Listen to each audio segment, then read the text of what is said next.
पढ़ते हैं, पर याद रखना, आपको अगर आत्मिक आलसीपन आ गया तो आपका दुश्मन आपके अच्छे बीज के अंदर क्या लेकर आएगा? मैं प्रभु के दास के लिए प्रभु का धन्यवाद करता हूं, हमें जो आपको ही नहीं सभी को परमेश्वर की वचन की अच्छी शिक्षा देते। आमेन। कल भी YouTube में मैं इनका वो देख रहा था, पर मैं गलत शिक्षाओं के बारे में, झूठी शिक्षाओं के बारे में जो दुनिया में आज पूरी तरीके से फैला। और हम यही बात कर रहे थे एक समय में जब इंग्लैंड में बेदारी आया, पश्चिमी राज्य में बेदारी आया, परमेश्वर का काम शुरू हुआ बड़ी जोरों शोरों से। पर आज आप इंग्लैंड में, लंदन में, बाकी जगहों में जाकर देखोगे मसीह आराधनालय जो है बंद है। मसीह आराधना को लोगों ने कन्वर्ट कर हॉस्पिटल बना लिया।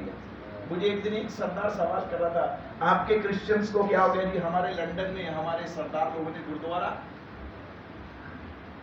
मेरे पास उनको जवाब देने के लिए कोई सवाल नहीं। मेरे प्रिय भाइयों और बहनों, याद रखना, आपके अंदर प्रभु के दासों ने प्रभु के वचन से जो अच्छा बीज बोया गया है, कोई दुष्ट आकर आपके बीच में क्या ना कर सके। बड़े ध्यान रखना, आपकी आत्मिक जीवन को संभालना का जिम्मेवारी किसका? बोलिए, पास्टर जी का नहीं है।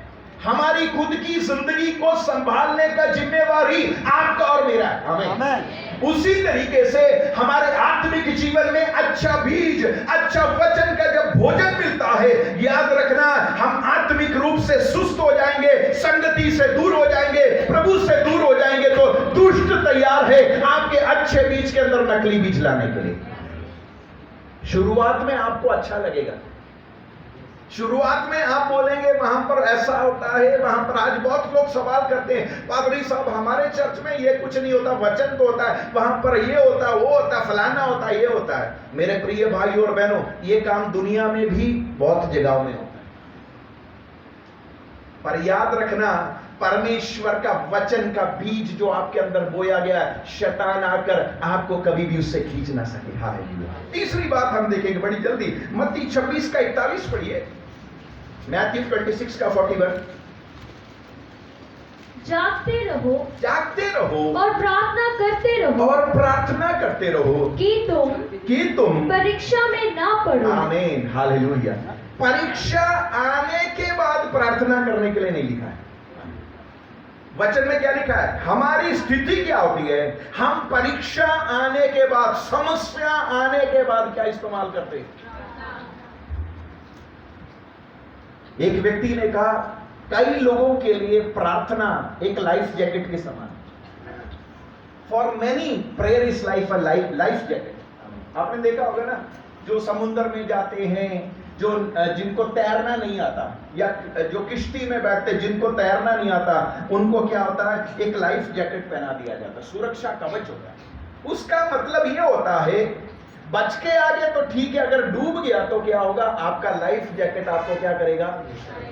कई लोग मसीह जीवन में प्रार्थना को भी एक लाइफ जैकेट समझते हैं। जब जरूरत पड़ेगा तो हम क्या करेंगे? प्रार्थना। वचन में लिखा है, परीक्षा में पढ़ने के बाद नहीं, परंतु परीक्षा में पढ़ने से पहले क्या करो? मेरे प्रिय भाई और बहनों, आज सुबह के समय अगर आप प्रार्थना जीवन में हार चुके हैं, आप सोच रहे होंगे मैं इतने साल हो गया, इतने समय हो गया प्रार्थना करके थक चुका, मेरी प्रार्थनाओं को कोई जवाब नहीं, तो इस सुबह के समय मैं आपको परमेश्वर के वचन से बताना चाहता हूं, प्रार्थना में निरंतर लगे रहो, क्योंकि हमारे प्रभु के घर में देर है परंतु अंधेर नहीं। आपकी प्रार्थनाओं का जवाब जरूर देगा, परंतु अगर आप प्रार्थना नहीं करेंगे, आलसीपन में पड़ जाएंगे, तो आपका आत्मिक जीवन धीरे धीरे सूखना शुरू हो जाएगा। आखिरी बात हम देखेंगे, मलाकी की किताब, उसका 9 अध्याय, उसका 3रा अध्याय 9 और 10 वचन पढ़े। तुम पर भारी श्राप पड़ा है, आमीन, क्योंकि तुम मुझे लूटते हो। वह सारी जाति ऐसा ही करती है। आमीन। सारे दशमांश भंडार में ले आओ कि मेरे भवन में भोजन वस्तु रहे। और सेनाओं का यहोवा ये कहता है। बस, थैंक यू। चौथी बात जो है वो सबसे मेन बात है। एक बार एक व्यक्ति मेरी कलीसिया में मुझसे दुआ कराने के लिए आया, और जब मुझसे दुआ कराने के लिए आए, मुझे बोलता, पास्टर जी मैं 1 महीने में 1 लाख रुपए कमाता हूं। मेरी तनख्वाह कितना है? पर मेरे घर में मेरी पत्नी भी कमाती, कम से कम 2-2.5 लाख रुपए आता है। पर हमारी जिंदगी में पैसा जो है कैसा आता और कहां से जाता कोई पता नहीं, पूरा नहीं होता। 15 तारीख के बाद हम लोगों से मांगना। मैंने उससे प्रार्थना करने से पहले एक सवाल पूछा। मैंने पूछा, भाई प्रभु का जो हिस्सा बनता है आप निकालते हो या नहीं? उसने मुझसे बोला, पास्टर जी मैं नहीं देता। मैंने उनको सीधा बोल दिया, भाई अगर तू बेनी हिन के पास भी, बिल्ली ग्राहम के जाके पास भी सिर रख के हाथ दुआ करवाए, तेरा काम बनेगा नहीं, क्योंकि तू परमेश्वर का वचन नहीं है। मेरे प्रिय भाई और बहनों, हमें प्रभु की ओर से सब कुछ मुफ्त में मिला है। हमें मुक्ति मुफ्त में मिली है, हमें उद्धार मुफ्त में मिला है, हमें चंगाई मुफ्त में मिली है, हमें पवित्र आत्मा भी मुफ्त में मिला है। परंतु मेरे प्रिय भाई और बहनों, दुनियावी में रहते समय आपको अगर आर्थिक आशीष पानी है, दुनियावी आशीष पानी है, तो प्रभु को देने से ही हमें मिलेगा। आमीन। कई बार कई कलीसियाओं में जाकर जब ये प्रचार करते हैं ना, तो क्या होता है, विश्वासी लोगों का मुंह चेहरा फूल जाता है। कई लोग गुस्से हो जाते। मेरे प्रिय भाई और बहनों, पास्टर जी को अगर आप नहीं भी दोगे तो इनको कोई फर्क नहीं पड़ेगा। मेरे प्रिय भाई और बहनों, एलिया मर गया, एलिया का कौवा भी मर गया, एलिया का परमेश्वर आज भी जीवित है।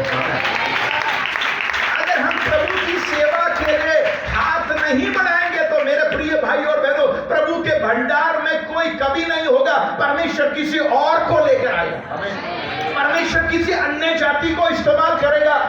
मैंने बहुत सी कहानियां, मेरे पिताजी बोलते थे, जब हमने सेवकाई शुरू किया, ऐसा समय था जब खाने के लिए कुछ नहीं था, हम बैठकर दुआ करते थे, कोई कौवा कोई चूहा हमारे लिए नोट लेकर आता। मेरे प्रिय भाई और बहनों, याद रखना, परमेश्वर के वचन में लिखा है, हम पास्टर को नहीं देते, हम चर्च को नहीं देते, परंतु हम किसको देते हैं? परमेश्वर। प्रभु को देने से हमारे जीवन में कोई कमी नहीं आती। हमारे जीवन की समस्या क्या है? जब हमें तनख्वाह मिलती है, पैसे मिलते हैं, पहले हम क्या करते हैं? घर का सामान के लिए, बच्चों की पढ़ाई के लिए, बिजली का बिल के लिए, पेट्रोल के लिए सब कुछ निकालते। आखिर में देखते तो क्या नहीं होता हमारे हाथ में? आज से ये बातों को, मैं इस कलीसिया के बारे में नहीं बोल रहा, आप लोग बहुत अच्छे, परंतु आज से अगर कोई नहीं करता, जब आपके हाथ में पैसा आता तो सबसे पहले क्या करना है? क्या करना है? किसके लिए निकाल रहा है? पास्टर जी के लिए? कलीसिया के लिए? एक प्रभु के दास ने इस प्रकार कहा, you take care of God's house, God will take care of your house. आप परमेश्वर के घर का ख्याल करो, परमेश्वर आपके घर का ख्याल करेगा। परमेश्वर चिंता करेगा।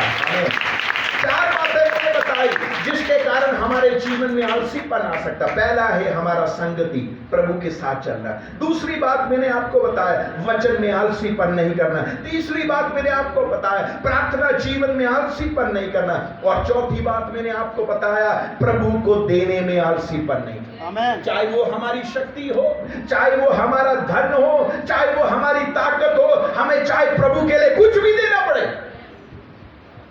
पिता परमेश्वर ने जब आपके लिए और मेरे लिए दिया, वचन में लिखा सबसे बढ़िया दिया, अपना एकलौता पुत्र आपके लिए और मेरे लिए दिया। पिता परमेश्वर के पास सिर्फ एक ही पुत्र था, उसके पास देने के लिए और कुछ नहीं था। सबसे कीमती चीज अगर पिता ने आपके लिए और मेरे लिए दे दिया है, तो इस सुबह के समय मेरे प्रिय भाई और बहनों, हम एक नया फैसला ले। आइए आंखों को बंद करें। इस सुबह के समय एक नया फैसला ले।